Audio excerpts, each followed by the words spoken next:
So in the last class we have discussed about the hypoblast pathway and sympblast pathway as to how the water is moving up to the xylem. Now in this section we are going to see how the movement is going to take place from the xylem to various parts of the plant. And we know either it is a passive process or an active process. And as such, the water is moving against the gravity.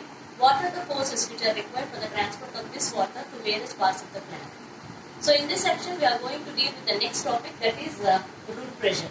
The next topic which we are going to deal is root pressure. So for this, we need to do a small experiment. We have to take a plant which is having a very soft stem. And early in the morning, when there is more amount of moisture in the atmosphere, we have to cut the base of the stem with the help of some sharp blade. And at the cut end, if you observe, we can see some liquid oozing out of this cut stem. That is because of the pressure which is exerted by the roots while absorbing water from the soil solution. This positive pressure which is produced by the roots during absorption of water from the soil solution is called as root pressure. And if we connect a manometer, this is called as the manometer, and this is the cut stem. So if we connect a manometer to this cut stem with the help of a rubber tube, we can see the level of this exudate. So here the roots are going to absorb the soil water from the soil solution, as a result of which some pressure is produced by the roots, which is called as root pressure. And this root pressure is going to push the liquid up the stem, and this as a result of which there is an increase in the level of the mercury column in the manometer. So from this experiment we can know the root pressure, the rate of the root pressure, as well as the composition of this liquid. Exuded liquid in the stem also can be measured with the help of this experiment. So early in the morning we can see some droplets of water forming on the leaf margins in herbaceous plants or on grass blades. This is because of the root pressure which is going to exude the water. It is going to ooze out the water in the liquid phase, and that water is going to occur in the form of droplets of water on the leaves. That process of exudation of water in the liquid phase is called as guttation. The exudation of water in the form of water droplets on the leaf surface is called as guttation, and root pressure is responsible for the process of guttation. But this root pressure, as I told you, it is not sufficient in case of tall plants, where the water has to be transported above 15 meters height. This is sufficient for the plants which are of short size plants, but this is not sufficient for tall trees. And moreover, this is used for maintaining the continuity. It is used to maintain the re-establish the continuity of water column, which is broken down due to certain pressures. So it is only for re-establishing the continuity of water column, but it is not responsible for the whole transport of water in case of tall plants. So in case of tall plants, we require another process. Which is called as transpiration. We require another process which is called as transpiration.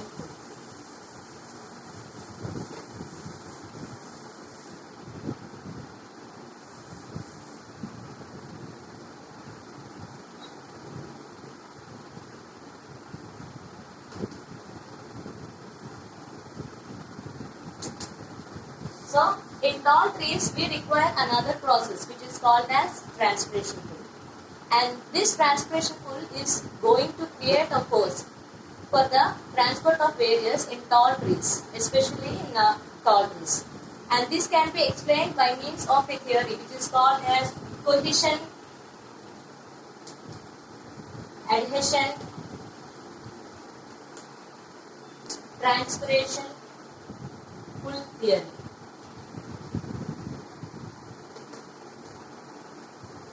So, this can be explained by means of a theory. The transport of water in tall trees can be explained by means of another theory which is called as cohesion, adhesion, transpiration full theory. So, before that we are going to know what is transpiration and the structure which is associated with this transpiration. So, as you all know, from your 6th class onwards, what is a transpiration? So, transpiration is nothing but the loss of water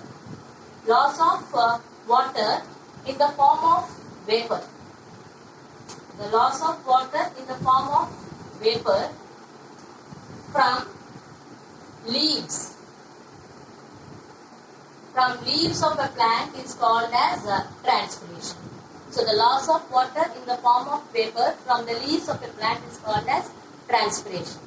And though more amount of water we are pouring to the soil, all that water is not being utilized by the plants.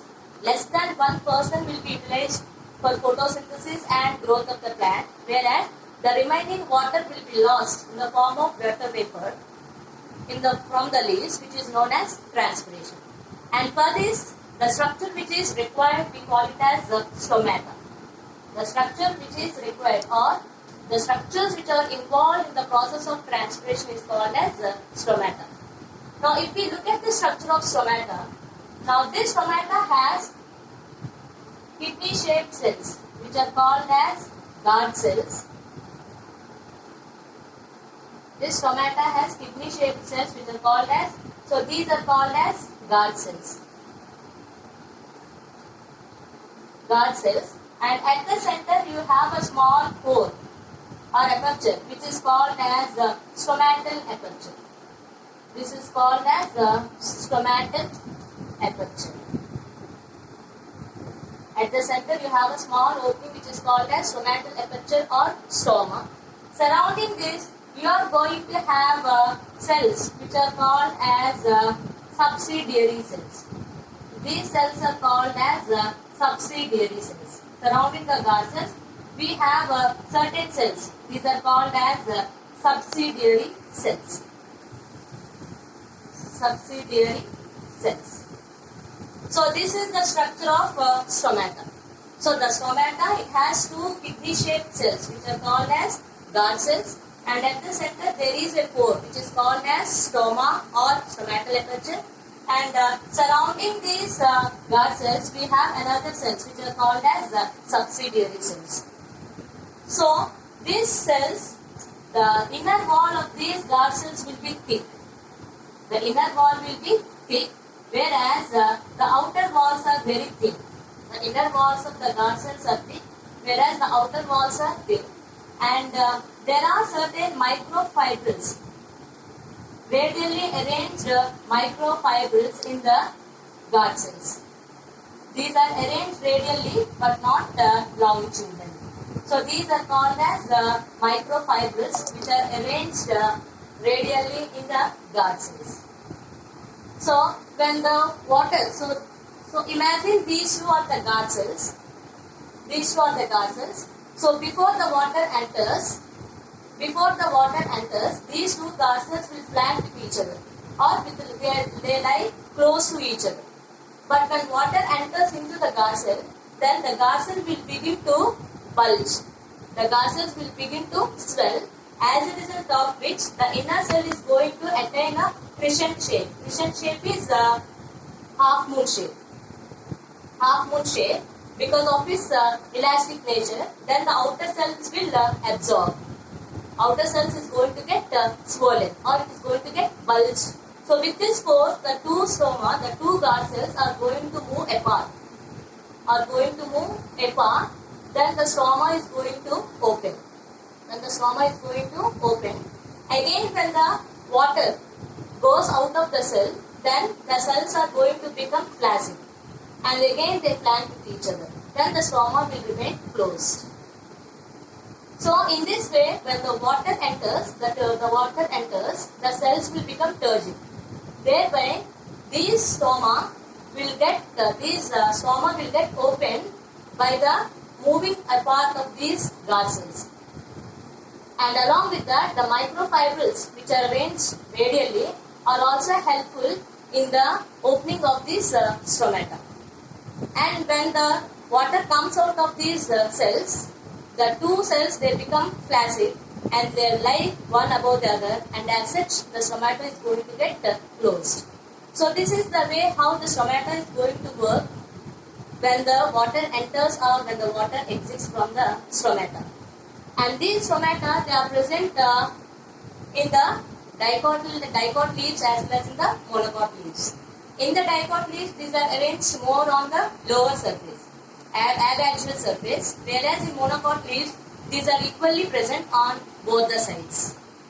And this stomata is regulated by means of a number of internal factors as well as external factors. External factors like light, temperature, humidity is going to play an important role, whereas internal factors like the number of stomata, number of open stomata, the amount of the leaf surface, all these are going to play an important role in affecting the stomatal opening.